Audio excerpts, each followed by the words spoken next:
Thank you, Madam Chairman, and I want to thank you for holding this important hearing today and for our witnesses for testifying. And this is my first hearing as ranking member, so I'm looking forward to tackling the important issues that fall under this subcommittee's jurisdiction. I think in most circumstances, our constituents always want us to be able to share their experiences, and when it comes to flying, most of us do. Most of us are frequent flyers, so we can certainly identify with the challenges that people face in traveling, and I want to work with my colleagues on this committee to ensure that our consumers in this country have access to affordable, safe, and timely air service.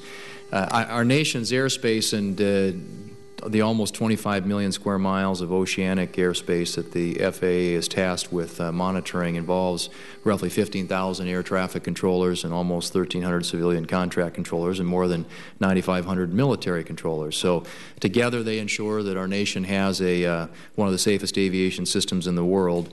But as we have found from recent reports, there's still a lot of work that needs to be done. And so I appreciate hearing some of the steps that are being mentioned today. And I wanted to take up a question, if I might, Mr. Babbitt, with you regarding NextGen. You mentioned it. And I'm aware that FAA is in the early stages of implementing some major advances in air traffic control management with the next generation air traffic control system. And the system will use technological advances to make aviation safer and more efficient.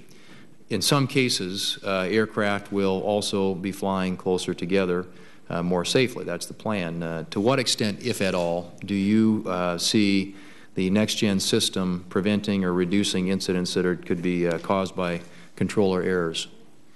Well, one of the advantages that the next-gen system brings us is very enhanced and increased situational awareness, so that the display in the cockpit will show all the aircraft around your aircraft. So you'll have essentially the same display that the air traffic controller has, and it's just simply a backup system. We have, as hard as we try, there have been situations where radar fails.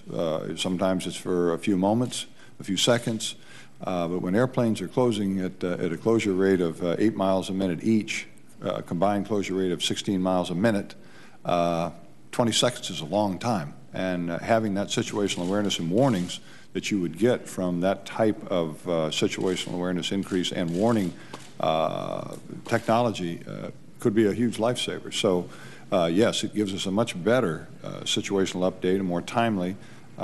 People don't think about it when long-range radar sweeps. Paul could tell you better than I, but I think it's between 9 and 12 seconds between updates.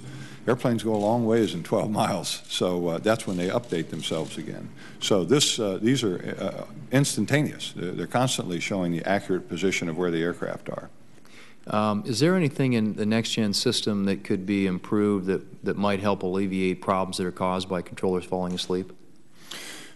Well, the issue there, I think, is being managed a little differently. We're taking a real hard look and working with our colleagues at NATCA to work through the scheduling processes, fatigue mitigation, and so forth. The technology of NextGen is going to be more effective in terms of providing everybody with better situational awareness of where the traffic is.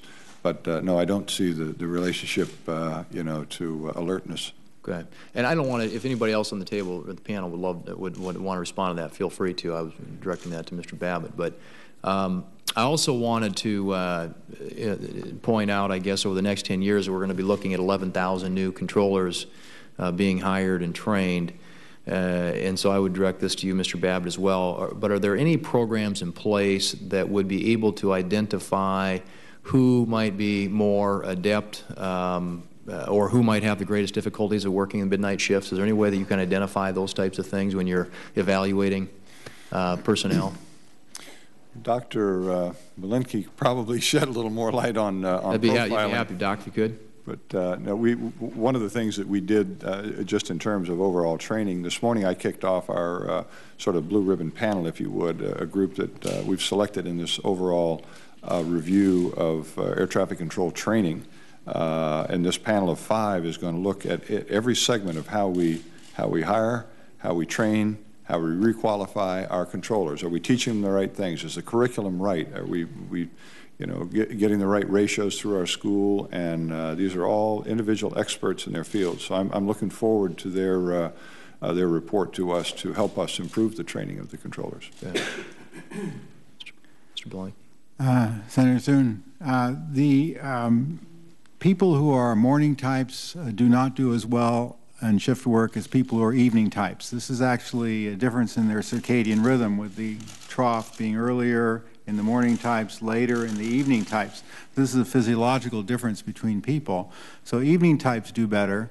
Also, younger people do better. As you get older, sometimes people who've tolerated shift work very well cease to tolerate it as well or tolerate it at all. This may be because as we get older, we shift to become more and more morning type. So this is an issue, and there are physiological differences that do speak to people's ability to do this.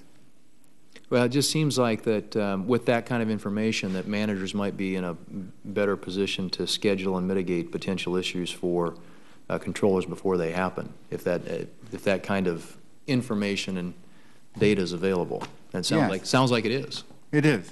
Largely. It is. This is accepted within the field. Okay. Madam Chair, my time has expired, so I'll... Thank you. Senator Lautenberg?